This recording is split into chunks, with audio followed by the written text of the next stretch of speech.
School bell rings and a dog appears out of nowhere. Watch what happens next. The school bell rang sharply, echoing through the crisp autumn air. It was 3:15 p.m. and children poured out of the red brick building in a chaotic flurry, their backpacks bouncing as they raced to waiting cars or gathered in small groups to chatter about the day. The scene was lively and ordinary until it wasn't.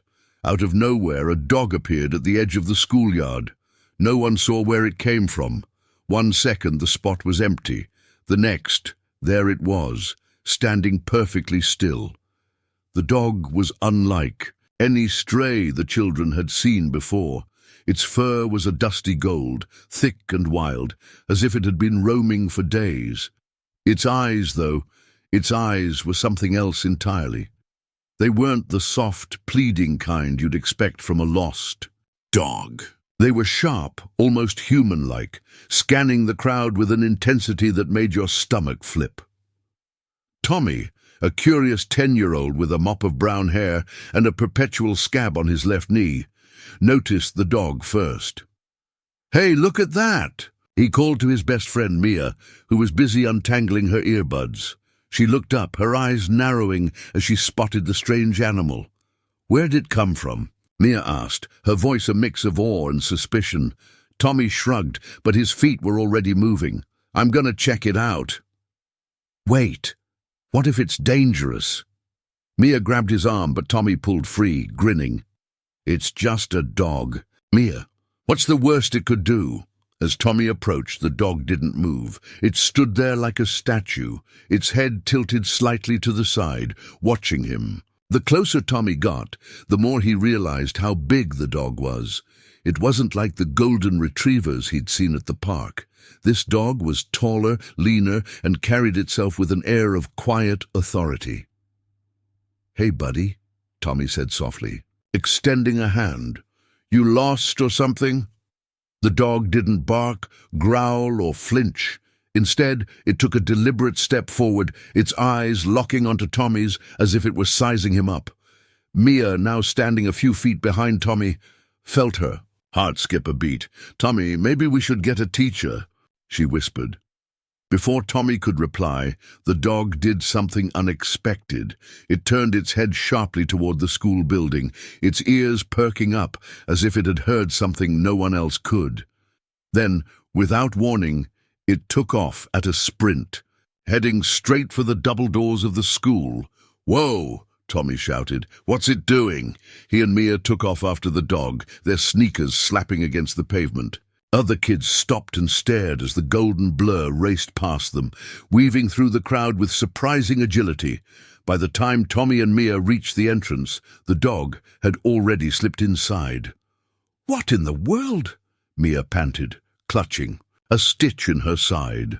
The school hallway was eerily quiet now, the usual chatter replaced by the distant echo of the dog's nails clicking against the linoleum floor. It was heading somewhere with purpose, as though it knew exactly where it needed to be. Tommy hesitated, glancing at Mia. "Should we follow it?" Mia's face was pale, but she nodded. "We can't just let it wander around. What if it's looking for someone?" The two kids crept down the hallway, their footsteps barely making a sound. They followed the dog's trail as it turned left, then right, then left again, moving deeper into the building. Finally, it stopped outside a classroom door, room 207. The dog sat down, its tail sweeping the floor as it stared at the door, unblinking. "What's in there?" Tommy whispered. "I don't know," Mia replied, her voice trembling slightly. Before they could decide what to do next, the door creaked open. Cliffhanger. Who or what will they find in the classroom? And how does the dog seem to know something they don't? The door to room 207 creaked open slowly, the hinges groaning as if they hadn't been oiled in years. Tommy and Mia froze in place, their breaths caught in their throats. The dog, however, didn't hesitate. It stood up, tail still, and padded into the room with quiet confidence. Tommy glanced at Mia, his eyes wide. "Should we go in?" "We've come this far," Mia replied, though her voice was barely above a whisper. They stepped into the classroom, their sneakers squeaking softly on the polished floor. The room was dimly lit, with only the late afternoon sun streaming through the blinds. Desks sat in neat rows, their surfaces covered with open notebooks and scattered pencils, as though the students had just stepped out for recess. But the room wasn't empty. In the far corner, a man sat slumped over a desk. He wore a janitor's uniform, and his head rested on his folded arms. From where they stood, Tommy and Mia couldn't tell if he was asleep or something worse. "Mr. Harris," Mia whispered. She recognized him as the school's janitor, the quiet man who always nodded politely but rarely spoke to anyone. The dog approached him cautiously, sniffing the air as it got closer. Then it let out a low, mournful whine, nudging his arm with its nose. The sound sent a chill down Mia's spine. Tommy took a step forward. "Mr. Harris, are you okay?" The man stirred slightly, his head lifting just enough for them to see his face. His eyes were half closed, his skin pale and clammy. He looked exhausted, as though he hadn't slept in days. "Kids?" His voice was hoarse, barely audible. "What are you doing here?" "We followed the dog," Tommy said, pointing to the golden animal now sitting protectively by Mr. Harris's side. "Are you okay? You don't look so good." Mr. Harris blinked, his gaze shifting to the dog. For a moment something flickered in his eyes, recognition maybe. Then he tried to push himself up, but his hands trembled and he slumped back down. "I think I need help," he muttered weakly. Mia's heart raced. "We need to get someone. Stay here." Before she could run, the dog barked, loud and sharp, the sound echoing through the classroom. It startled them all, but it seemed purposeful, almost as if the dog was trying to say, "No, wait! What's it doing?" Mia asked, her voice shaking. Tommy frowned. "I don't know, but I think it wants us to stay." The dog barked again, then turned and bolted out of the classroom, its golden tail disappearing down the hallway. The two kids crept down the hallway, their footsteps barely making a sound. They followed the dog's trail as it turned left, then right, then left again, moving deeper into the building. Finally, it stopped outside a classroom door. Room 207. "Where's it going now?" Mia asked, but before Tommy could answer, the faint sound of footsteps echoed in the distance. Moments later, the school nurse, Mrs. Porter, appeared in the doorway, her face etched with concern.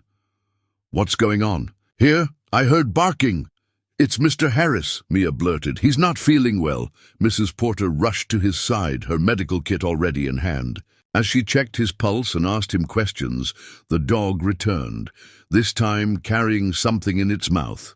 It was a plastic water bottle, the kind you'd find in the teacher's lounge vending machine. "Is that for him?"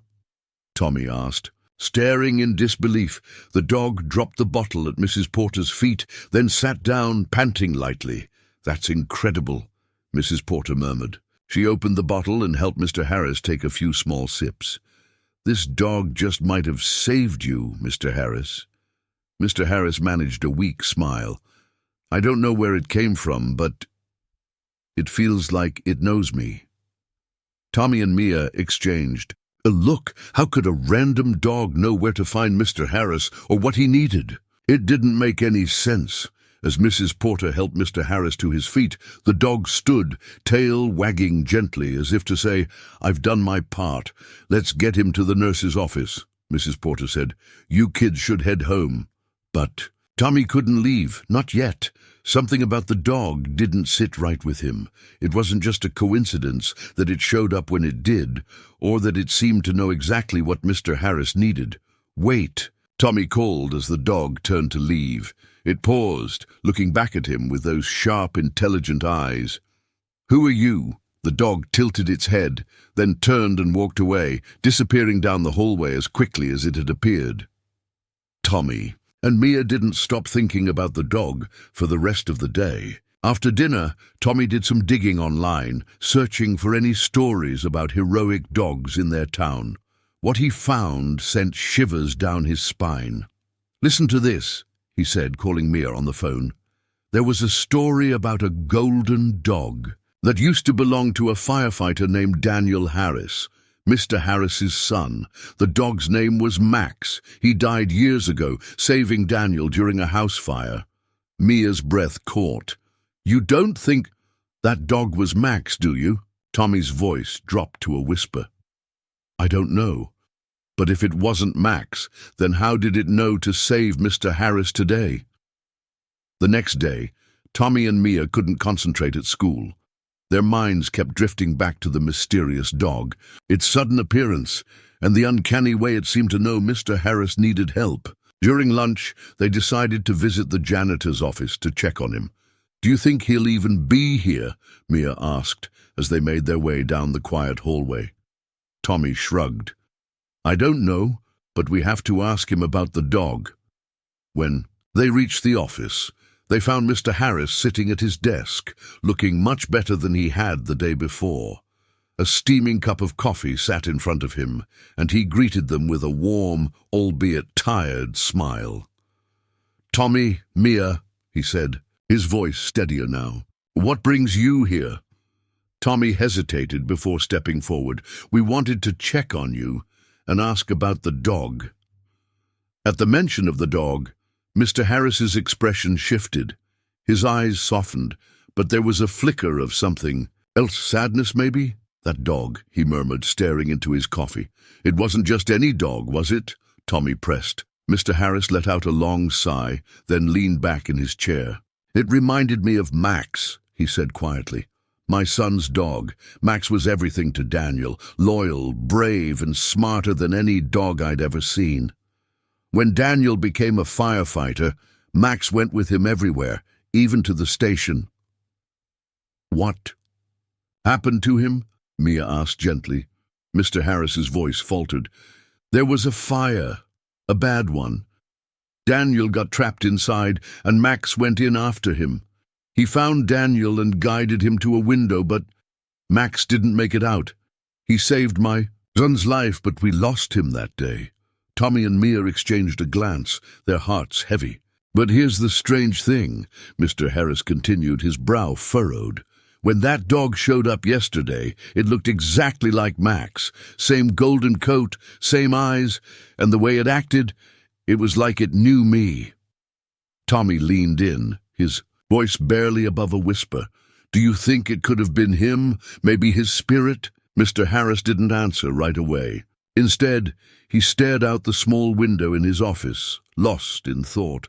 "I don't know what I believe," he said finally, "but when I looked into that dog's eyes, I felt something I haven't felt in years. It was like Max was trying to tell me something." "What do you think he was saying?" Mia asked. Mr. Harris smiled faintly. "Maybe he was reminding me that I'm not alone, that even in the hardest moments there's always someone or something looking out for us." The room fell silent, the weight of his words sinking in. Later that evening, Tommy couldn't shake the feeling that there was more to the story. He convinced Mia to join him for one last search. If that dog was Max, or connected to him somehow, maybe we'll find something that proves it.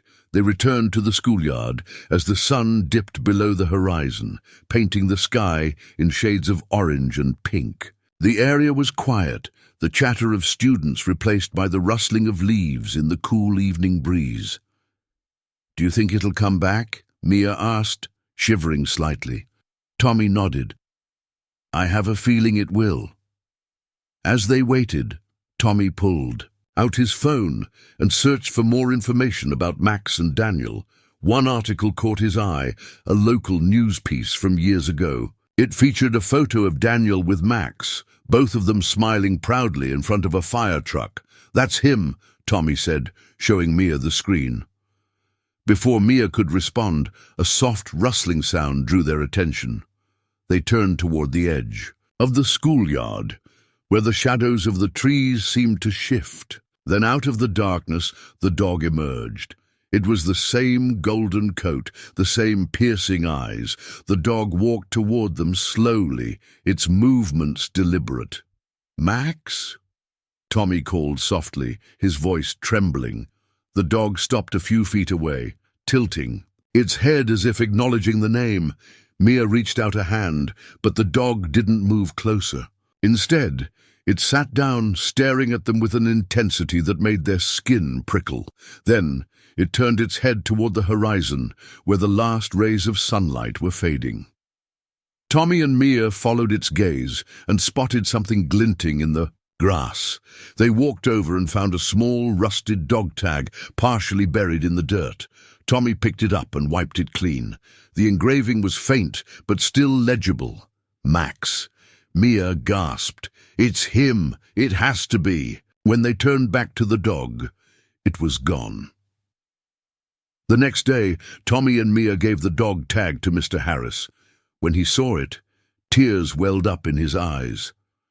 "This was Max's," he said, his voice breaking. "We thought it was lost after the fire." From that day on, Mr. Harris seemed lighter, as though a burden he'd carried for years had finally lifted, and while the mysterious dog never returned, Tommy and Mia knew they'd witnessed something extraordinary, something that couldn't be explained by logic alone.